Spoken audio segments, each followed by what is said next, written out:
Phil Collins spent his entire life behind a drum kit, creating rhythms that shaped generations and inspired millions of people around the world. For 50 years, his hands brought life to songs that became part of music history. But in 2024, something heartbreaking happened. At 74 years old, the legendary musician could no longer hold his drumsticks. The update about his health shocked fans everywhere because no one expected such devastating news. It all began during what was supposed to be a simple, routine medical checkup. Doctors noticed something unusual, something even they did not expect. As more tests were done, they discovered that the nerve damage in his hands had become severe. His fingers shook constantly, and the simple act of holding anything steady had become impossible. The man who once delivered the powerful, unforgettable drum break-in the air tonight now sat quietly, unable to play the instrument he loved more than anything. To understand how tragic this moment is, you have to understand where Phil Collins came from and what made him who he is. He was born on January 30, 1951, in Putney Hospital in southwest London. The city was still recovering from the destruction of World War II. Many buildings were still damaged, rationing was still in place, and families were trying to rebuild their lives. His parents, Greville and June, were doing their best to give their children security and hope during a difficult time. His father had served as a paratrooper during the war, and after returning home, he worked as an insurance agent. His mother worked in a toy shop before becoming a theatrical agent for children. Their home in the district of Hounslow was always full of noise, movement, and creative energy. Even though they struggled financially at times, they encouraged their 3 children to express themselves. Phil was the youngest of the 3 children. His brother Clive loved drawing and eventually became a cartoonist, while his sister Carol dreamed of becoming an ice skater. Phil, on the other hand, could never sit still. He tapped rhythms on every surface he could find. When he was 5 years old, he began using empty biscuit tins as drums, turning the family's kitchen into his first music studio. Every sound he heard became part of a rhythm in his mind. The energy that he carried inside him showed up everywhere he went, especially at school. At Nelson Primary School, he was the child who always wanted to perform. He sang, he acted, and he made noise whenever he could. Teachers struggled to control his constant excitement. When he later moved to Chiswick County Grammar School, he formed his very first band, The Real Thing. He even invited a girl he would later marry, Andrea Bertarelli, to join the group as a backup singer. The band played simple garage rock songs using a cheap drum set that his family had saved up to buy. Even at that young age, he was juggling multiple interests. He played football, rehearsed with his band, and listened to his mother's stories from her work at the Barbara Speake Stage School. Because of her connections, she sent him to small modeling jobs. By age 10, he was posing for fashion magazines and learning what it felt like to be in front of a camera. Even though his father tried to maintain order in the home, Phil's artistic world kept expanding. Then came a decision that shocked everyone around him. When Phil was just 14 years old, he announced that he was leaving regular school. Instead of focusing on traditional subjects and preparing for a university path, he enrolled full-time at the Barbara Speake Stage School. This was a daring choice, especially in the 1960s when almost everyone believed that show business was unstable and risky. But Phil had already experienced the thrill of performing. He had won a talent show at a holiday camp by performing Elvis Presley songs on the drums, and the applause he received stayed with him. He wanted to chase that feeling. Leaving school meant abandoning the safe route and stepping fully into uncertainty, but Phil felt it was something he had to do. Soon after, he found himself caught up in one of the biggest cultural events in history. At just 13, he was hired as one of about 350 extras for the Beatles' film A Hard Day's Night. On March 31, 1964, he sat in the Scala Theatre surrounded by screaming fans. He wasn't paid, he didn't get a speaking part, and most of his scenes were cut because he wasn't screaming wildly enough to match the crowd. But being in that room, during the height of Beatlemania, left a lasting impression on him. Even for a moment, he had been part of the global storm that the Beatles had created. That same year, Phil stepped into the world of musical theater when he was cast as the Artful Dodger in Oliver. From 1964 to 1965, he performed 8 shows a week at the New Theater, making £15 a week and working harder than most grown adults. While performing the role, his voice broke, forcing him to shift from singing to speaking some of his lines. But he refused to let the change defeat him. Those months on stage gave him discipline and thick skin, qualities he would need later in his music career. In addition to his stage work, he acted in Cadbury advertisements and appeared in the 1967 children's movie Calamity the Cow. The experience was physically demanding. He spent long days outside, working with animals, arguing with directors, and dealing with other actors who sometimes treated him poorly because he was still a child. Over time, he grew tired of acting. He felt trapped playing the same type of mischievous roles. By his late teens, he had taken more than 20 acting jobs, but they no longer brought him joy. His failed audition for the musical Fanny Hill in 1968 was the final push. When he didn't get the part, something inside him told him it was time to leave acting behind for good. Music was the one thing that always made him feel truly free. When he was 12, he had already played with the Carl Denver Trio in smoky clubs where grown men treated him like cheap labor.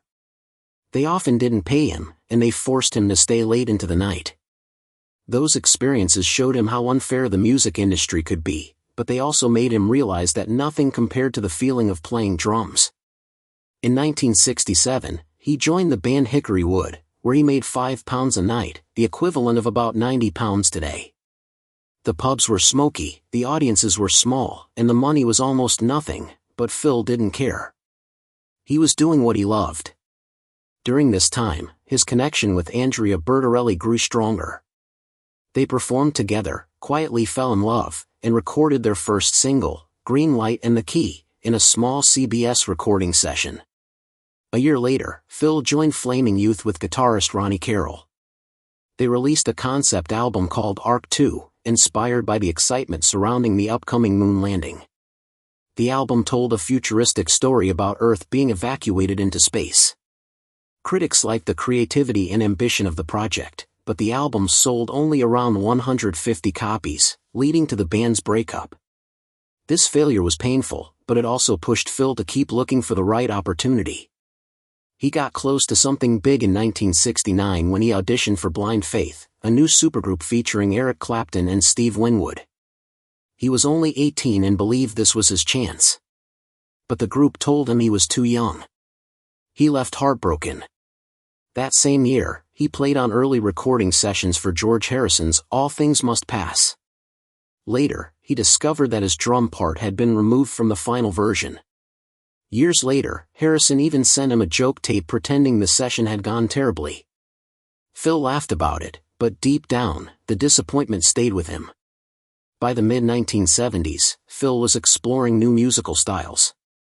He joined the jazz fusion band Brand X, performing complex rhythms that challenged him and expanded his abilities. In 1979, he played a 3-night, 6-set marathon at the Roxy, some of which was recorded and is now considered rare musical treasure for fans. These experiences didn't bring fame or mainstream success, but they sharpened Phil's skills and made him even more versatile. There were also moments of danger. In 1969, during a performance with Hickory Wood, a faulty electrical setup caused the stage to catch fire. Smoke filled the club, and people ran for the exits. Phil, however, kept drumming until the very last moment because the rhythm felt like the only steady thing he could hold on to. They evacuated just in time. After the incident, many promoters were hesitant to book the band again, but Phil learned something deeper that night. He learned that he was the kind of person who would keep going even when the world around him felt like it was falling apart. In 1970, the same year he married Andrea Bertarelli after a fast elopement, he adopted her daughter, Jolie, and tried to build a stable family life while earning very little from his music. The marriage later fell apart in 1980, but at the time, it was another brave leap into the future. Phil had been taking leaps his entire life anyway, moving from small acting roles to West End stages, from failed auditions to strange experimental bands, from tiny smoky pubs to moments with music legends. Every success and every failure pushed him forward, preparing him for the moment that would change everything. At 19 years old, Phil saw a small advertisement in Melody Maker magazine in August 1970. It said a band was looking for a drummer sensitive to acoustic music. Something about those words spoke directly to him. He asked his friend Ronnie Carroll to join him, and together they drove to the home of Peter Gabriel's parents for the audition. That band was Genesis, and joining them would change the entire direction of Phil Collins' life. And now, decades later, after all he accomplished, after all the music he gave to the world, he faces the painful reality that his hands that once created some of the most iconic drum parts in rock history, can no longer do what they once did. The nerve damage is severe, and even simple movements cause shaking. Fans around the world continue to send him love and support, knowing that even if he can no longer play, the beats he created will live on forever. The audition for Genesis happened beside a swimming pool, an unusual and relaxed setting for something that would change Phil Collins' life forever. Peter Gabriel later said that the moment Collins sat down on the drum stool, he already knew they had found the right person. It wasn't just that Collins played well. It was the way he moved, the way he read the music instantly, and how he kept looking around the space as if he had been part of the band for years. He sight-read the material with total confidence and hit everything cleanly on the very first try. Before him, dozens of drummers had attempted the same audition. Some were nervous, some were stiff, some tried too hard, and others simply didn't fit the band's unusual sound. But Collins didn't just try. He arrived with ease, blended into the atmosphere, and walked away with the job almost as if it had been waiting for him all along. His father always hoped he would choose a stable office job, something predictable and safe. But Collins's mind was already made up. He had no interest in a quiet desk life when rhythm and creativity were burning inside him. On August 4, 1970, he officially joined Genesis. Within just a few weeks, he was rehearsing with them at Farnham Maltings, an old converted building that served as a rehearsal space. At that time, Genesis had been struggling through years of instability. Members had come and gone, their sound was shifting too often, and they were still trying to figure out who they wanted to be. But Collins brought something they desperately needed: sharp timing, discipline, enthusiasm, and a natural musical drive.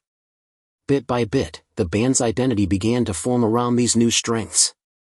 By November 1971, Genesis released Nursery Crime, the first album featuring Phil Collins. Although the album didn't chart in the United Kingdom when it first came out, it quickly found a strong and loyal audience in places like Italy. Listeners there embraced the album's theatrical sound, unusual themes, and technical complexity. It introduced Collins not just as a drummer but as someone who added personality, texture, and rhythm to the growing Genesis style. It also introduced guitarist Steve Hackett, whose playing blended with Collins's drumming in a way that made the band's music feel more complete and adventurous. One of the most loved tracks from the album, The Musical Box, became a fan favorite. The song was filled with sudden shifts, emotional moments, and dramatic storytelling, and Collins carried every twist with precise, expressive drumming. His style added motion and personality to the music, helping the band step into a new phase of creativity. The song For Absent Friends even gave him his first lead vocal performance. Although it was a small moment, it hinted at something much bigger waiting for him in the future. By this point, Genesis had finally found a stable core. And the stability was largely because Collins's drumming held everything together. His ability to blend technical skill with emotional expression helped shape the band's sound. Then came the album Foxtrot in 1972, one of the biggest challenges Collins had ever faced. The album demanded everything from him. Supper's Ready, the most famous track on the album, stretched to 23 minutes. It was filled with sudden tempo changes, strange rhythms, and unpredictable turns. On stage, Gabriel made the performances even stranger, wearing fox masks, long dresses, theatrical costumes, and sometimes leaning against Collins's bass drum as if he were hiding behind it. Collins often joked about how odd it looked, yet he never let the theatrics distract him from his job. He kept the band locked tightly together, making even the most complex musical signatures sound natural. One of those signatures was 9 of 8, which most drummers struggled to play cleanly, but Collins made it feel smooth and effortless. The rhythm section he built with Mike Rutherford became one of the strongest in progressive rock. Foxtrot pushed Genesis into new territory and showed the world what they could truly achieve. In 1974, the band attempted something even bigger, a double album called The Lamb Lies Down on Broadway. It was an ambitious project, recorded while the band lived together in a rundown, rat-infested house. The conditions were far from glamorous. Gabriel worked in one room writing lyrics while Collins jammed with the rest of the group in another room. The pressure was intense, and the deadlines were tight. To help bring the album's story to life, Collins multi-tracked his vocals and added layers to shape the atmosphere. Songs like Fly on a Windshield showed his ability to combine subtle rhythms with dramatic tension. But the process drained everyone. The live shows lasted more than 90 minutes and demanded enormous energy from the entire band. Collins later said that The Lamb should have been a single album instead of a double one. Even with all the stress, the album's wild ambition permanently changed the band. Everything changed again in August 1975 when Peter Gabriel left Genesis. His departure was a shock. Gabriel had been the theatrical face of the band, the charismatic frontman who gave audiences something unusual and unforgettable. Without him, the band suddenly seemed incomplete. They auditioned hundreds of singers, hoping to find someone who could replace him. But every single attempt failed. The voices didn't match, the personalities didn't fit, and the chemistry was never right. During rehearsals for The Carpet Crawlers, Collins found himself guiding the auditioning singers by singing the parts himself so they could follow along. Slowly, almost quietly, the band realized something unexpected. The voice they needed was already sitting behind the drums. It wasn't a stranger, they had the solution right there in the room. Phil Collins became the new lead singer of Genesis. Fans didn't know at first, but once he stepped to the front, everything clicked into place. In 1976, Genesis released A Trick of the Tail, the first album with Collins on lead vocals. It reached number 3 in the UK and number 31 in the United States. Collins didn't use theatrical costumes or masks. Instead, he brought a conversational, down-to-earth charm that younger audiences connected with immediately. During the US tour, drummer Bill Bruford joined to handle the drum parts while Collins focused on singing. That combination pushed Genesis deeper into the American mainstream, something the band had never fully achieved before. Even as Genesis grew into a global band, Collins never stopped exploring. In 1976, he recorded the album Unorthodox Behavior with the jazz fusion group Brand X. This project was completely different from Genesis. It was fast, experimental, unpredictable, and filled with improvisation. The album reached number 191 on the Billboard 200, and tracks like Malaga Virgin and Nuclear Burn showed Collins at his most technically impressive. Brand X gave him the freedom to stretch beyond rock and experiment with new rhythms and ideas. Although juggling schedules was difficult, the project proved that he was able to live in more than one musical world at the same time. Genesis continued evolving with him. On the album Wind and Wuthering, released in late 1976, Mike Rutherford wrote the song Your Own Special Way about his wife Andrea. The single came out on February 4, 1977, and reached number 62 on the US Billboard Hot 100. It became Genesis's first American charting single.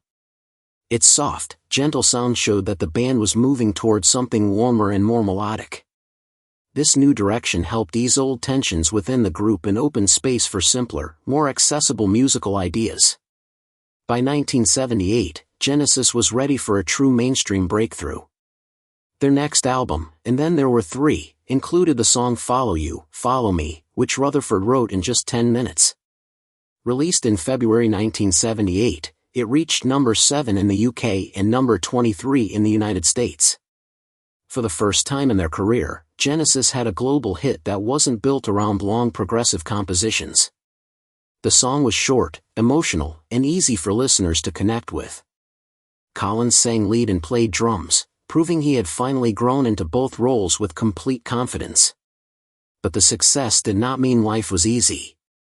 During the 1978 tour, Collins began to suffer from severe vocal strain. Rehearsing songs like Abacab pushed his voice to the edge. Fans could sometimes see him using throat spray right in the middle of shows, trying to soothe the burning pain. 8 months of constant touring drained his energy. He kept his struggles private, but the warning signs were already forming. Singing and drumming night after night demanded more strength than anyone realized. The pressure that came with success started taking a physical toll on him. At home, things were breaking apart as well. In 1978, he moved to Vancouver with his wife Andrea, hoping that distance from the music world might save their marriage. He hoped that time together in a calmer life would help them reconnect. But instead of healing, the distance created new problems. While he was on tour and constantly traveling between continents, Andrea met someone else back in her hometown. Their marriage fell apart quietly at first, then painfully. By April 1979, she left for her mother's house and took their children with her. The separation broke Collins emotionally, and the divorce became final in 1981.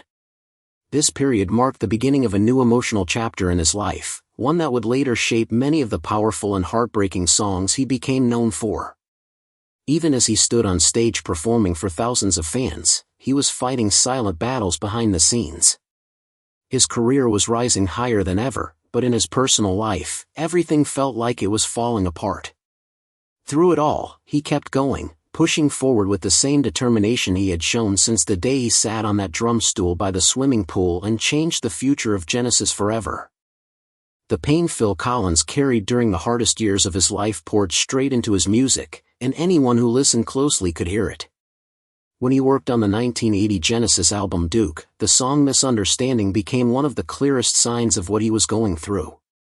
It held the weight of heartbreak, confusion, and frustration, and it marked the beginning of the honest emotional style that would later define his solo career. Behind the scenes, his life felt scattered and heavy, but instead of hiding it, he let the music speak for him. Even with all the turmoil, he never stopped searching for new musical paths. He didn't want to be trapped in one sound or one identity. In 1978, he formed the Phil Collins Big Band because he wanted to reconnect with the jazz roots he grew up loving. That band performed at the Montreux Jazz Festival in Switzerland, and people were surprised at how naturally he blended jazz with the rock energy he was famous for. Years later, the performance appeared as a bonus track on a live DVD, proving that Collins's creativity stretched far beyond Genesis, far beyond pop, and far beyond what people expected from him. By 1983, Genesis pushed into a new era with their self-titled album, widely known as the Mama album. The song Mama became a major hit in the UK and climbed to number 1. Collins programmed the drum machines himself and created a dark, industrial-sounding rhythm that felt tense and haunting. It was a huge shift from their earlier sound.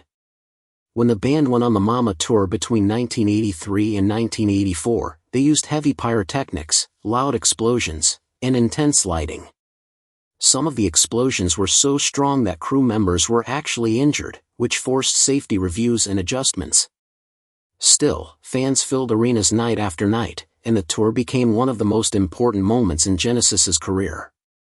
The concert film Genesis Live, the Mama Tour, released in 1985, captured the band at a moment when they were experimenting boldly and reaching a creative peak that surprised even longtime fans. Then everything exploded, figuratively, with the release of Invisible Touch in 1986. This album changed the entire scale of the band's success. It became Genesis's best-selling album ever, selling more than 21 million copies worldwide, including 6 million in the United States alone. The title track hit number 1 in the US, something the band had never achieved before. Collins even directed the surreal music video for the song, which ended up costing around $500,000, a huge amount at the time.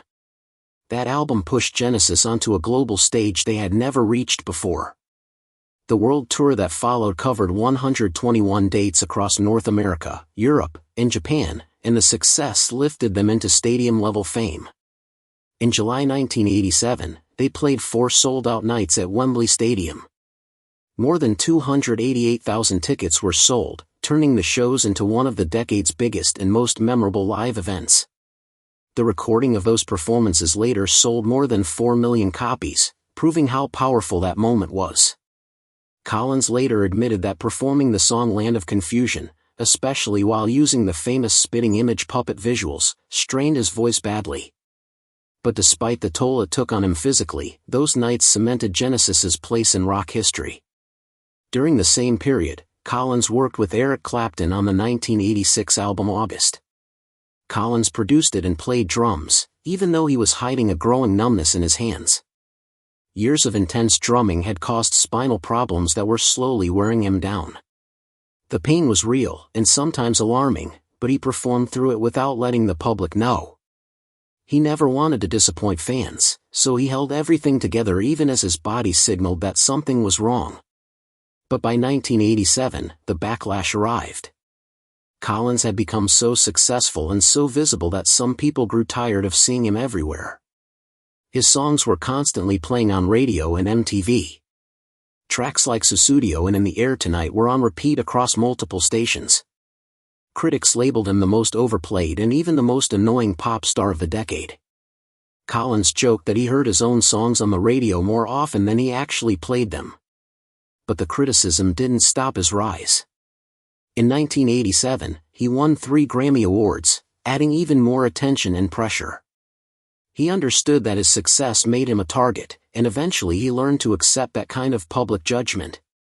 He didn't like it, but he didn't let it break him either. When the We Can't Dance tour launched in 1991, the scale grew even bigger. The band used hydraulic drum risers that lifted Collins and his drum kit high into the air during solos, giving fans an unforgettable visual experience. The tour stretched across 3 continents and included more than 100 shows. The performances looked spectacular from the outside, but behind the scenes, the cost on Collins was becoming clearer. During rehearsals for the song No Son of Mine, after months of performing without rest, his voice suddenly cracked. It was a warning sign he didn't want to face. Being both the frontman and the drummer demanded more from him than almost any artist could handle, and his body was starting to resist the pressure again. The tour confirmed Genesis's status as stadium legends, but it also carried the early shadows of the health problems that would eventually force Collins to step back from drumming altogether. Through all of this, Collins was building his solo career with equal power. He stepped into his solo work with a heart full of pain and a mind full of ideas. And somehow, that mix created a wave of music that no one could ignore. His first solo album, Face Value, came out on February 13, 1981. It felt like someone had opened a door to his most private emotions. He recorded much of it alone at his home in Shalford, Surrey, using a small 8-track machine. With a Prophet 5 synthesizer beside him and a Roland CR78 drum machine shaping the rhythm, he poured every hurt and every fear into the songs. He was going through a brutal divorce, and the emotional weight slipped into the music without him even trying to hide it. The song In the Air Tonight came out of that storm in a single take. There were no edits, no reverb, no second guessing. The famous drum break that erupts in the middle of the song came from the same anger, and it became one of the most iconic moments in 1980s music. He brought in the Phoenix horns to add fire and brought in violinist L. Shankar to give certain tracks a strange, beautiful edge. All of these pieces came together to create an album that sold more than 25 million copies and set the tone for his entire decade. 1 year later, he returned with another burst of raw emotion. Hello, I Must Be Going came out on November 5, 1982. This time, he sounded sharper, louder, and angrier. The song I Don't Care Anymore captured all of that fury. The track was so intense that people could feel the tension in every line he sang. Behind the scenes, Collins was dealing with early signs of nerve damage in his hands. During the recording, he sometimes taped drumsticks to his fingers so he could keep playing through the numbness. He kept the album team small, mostly John Giblin on bass and Daryl Stuermer on guitar, while he handled almost everything else himself. The album sounded closer, tighter, and more personal because of that choice. Fans felt the honesty, and the music hit the charts with force. It proved that Collins could turn his darkest emotions into something powerful without losing his musical control. Then came the explosion of global fame. No Jacket Required arrived on February 18, 1985, and suddenly the whole world was paying attention. This album had a bright, modern sound that felt different from anything he had done before. It was full of songs that stuck in people's heads: One More Night, Susudio, Take Me Home, and each track carried its own energy. Collins also brought in musicians who sharpened and brightened the music's tone. Leland Sklar shaped the low end with smooth, steady bass lines, while David Frank created the groove that helped Susudio become one of his biggest hits. The album stayed at number 1 on the Billboard charts for 7 weeks, held the same spot in the UK for 5 weeks, and won 3 Grammy Awards, including Album of the Year in 1986. It eventually went 12 times platinum in the United States and sold more than 25 million copies around the world. It became one of the defining albums of the 1980s, and it pushed Collins into a level of fame he had never experienced before. Through every high and low, his story stayed connected to 2 things: his love for music and the pain he carried inside him. Those 2 forces shaped everything he created, pushing him forward even when the world doubted him, criticized him, or demanded more than any one person should have to give. And his ability to transform his struggles into songs made his work not just popular, but deeply human. Phil Collins reached a point in his career where his fame seemed larger than anything he had ever imagined, but behind all the applause and the bright lights, he kept carrying wounds that never fully healed. The more he grew, the more he tried to push forward, even when his body, his emotions, and the public pressure made everything harder than before. In 1985, the world watched him do something no one else had done. He performed at Live Aid in London, rushed to the Concorde jet, crossed the ocean, and then performed again in Philadelphia, all within the same day. More than 1 billion people saw him move from stage to stage like nothing could slow him down. It became one of the craziest, boldest charity moments in music history, and it pushed him into a new level of global fame. But even during that moment, when everyone thought he was unstoppable, he felt the strain building somewhere deep in his body. He later said that drumming at the Led Zeppelin reunion in Philadelphia was the hardest drumming he had ever done, because the stress, the travel, and the rush of the day left his nerves shaking and his body exhausted. Still, he didn't complain. He just kept going, because that was the only way he knew how to live. His success didn't stay inside music alone. In 1984, he wrote the song Against All Odds for a movie with the same name. The song came out of him in one night, pulled from heartbreak he understood far too well. He was dealing with lost love in his own life, and the film's story matched the pain he was already carrying. When the director tried to place the song somewhere small in the film, Collins argued until it was placed at the center of the story, where it belonged. He fought for it the way he fought for everything that came from his heart. The song reached number 1 on the Billboard chart for 3 weeks and earned him both a Grammy and an Academy Award nomination. It also became one of the greatest heartbreak anthems of the entire decade, showing the world that behind his hard work lived a man who poured every drop of emotion into the music he made. By the middle of the 1980s, he was everywhere. It felt like every radio station, every television, and every award show played his voice, his drums, or his songs. But the more the world saw him, the more pressure he put on himself. When Live Aid happened in 1985, it turned into the biggest physical and emotional test of his life. He moved from London to Philadelphia in record time, played with bands he barely had time to rehearse with, and gave everything he had in front of almost 2 billion viewers. The nerve pain he had ignored for years began to grow stronger, warning him that his body wasn't as unbreakable as he pretended it was. But he never told the public. He just kept moving. Then, in 1989, he released Another Day in Paradise, a song that reached deep into the problem of homelessness. The world listened, and the song climbed to number 1 in 16 countries. David Crosby joined him on the track, and together they brought attention to an issue people often avoided talking about. The song won a Grammy, but it also brought lawsuits from people claiming he borrowed melodies from older music. Collins repeated again and again that the song was entirely his, and in the end, the lawsuits didn't stop people from hearing the message. It became one of the most meaningful songs of his career, proving that he could use his fame for something bigger than entertainment. His career wasn't limited to singing. In 1988, he tried something new and stepped into acting. He played Buster Edwards, one of the men behind the real Great Train Robbery of 1963. The film was a hit at the box office, but the reaction from the public and the media was harsh. Many people felt the movie softened a violent crime that had injured a train driver. Even Prince Charles and Princess Diana refused to attend the premiere. Collins defended himself by saying he wanted to show Edwards as a human being, not just a criminal, but the anger around the movie followed him for years. In 1999, he entered a new world when he became the voice of the Gorilla Turk in Disney's Tarzan and wrote the soundtrack. He recorded 9 songs in 5 languages, an exhausting task that required patience, focus, and emotional strength. The song You'll Be in My Heart became the soul of the film and won him an Oscar, a Golden Globe, and a Grammy. Behind all the achievements, he was fighting painful custody battles at home. But writing the songs helped him feel closer to his children. His daughter Lily later said he had written the song as a lullaby for her when she was a baby, long before Disney ever asked him to turn it into a global anthem. His work with Tears for Fears created another important chapter in his musical life.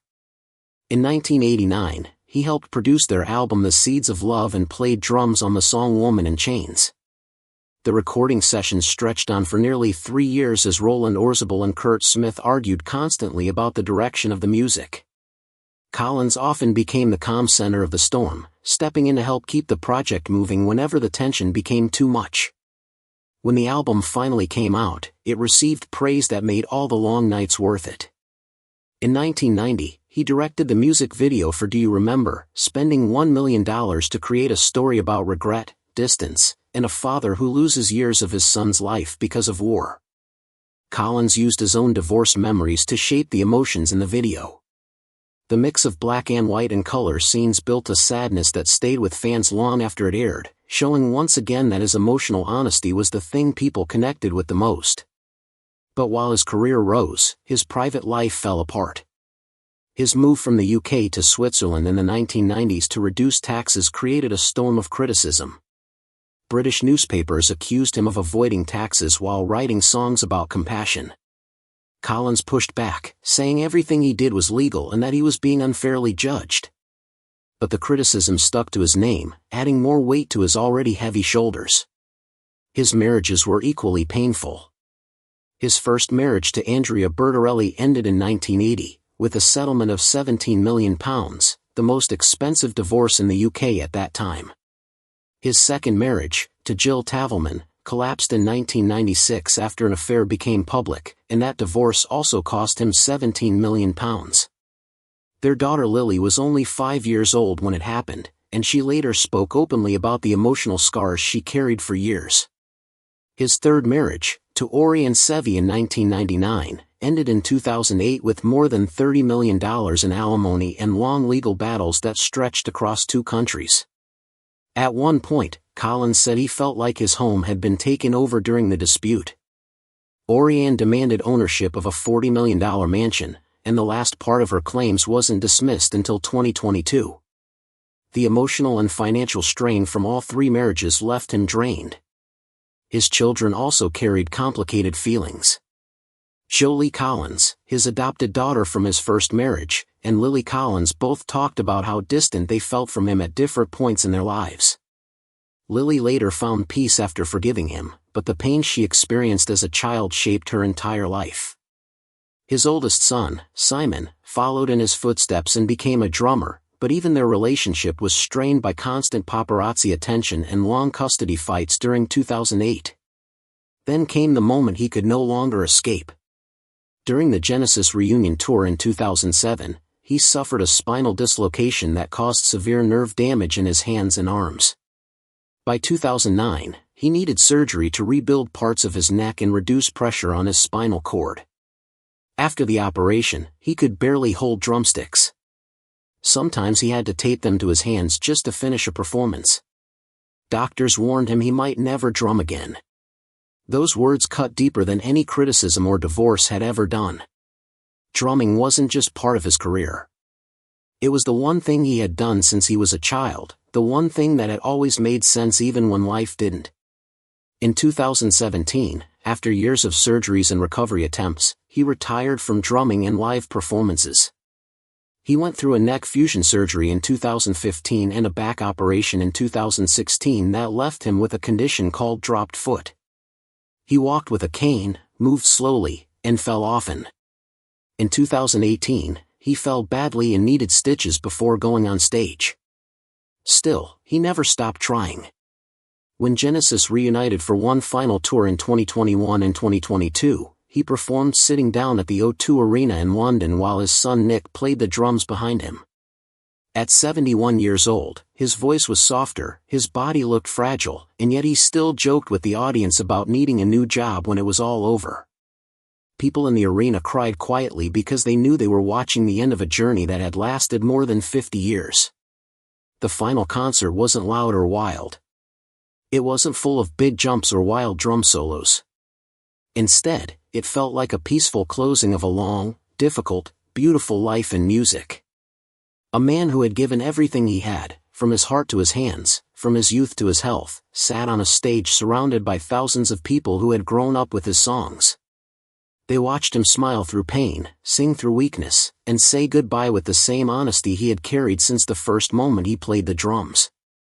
And when the lights finally dimmed, his story stood there, a reminder of how much one person can give, how much one person can create, and how much the world can feel when one man refuses to stop sharing his heart, even when it costs him everything.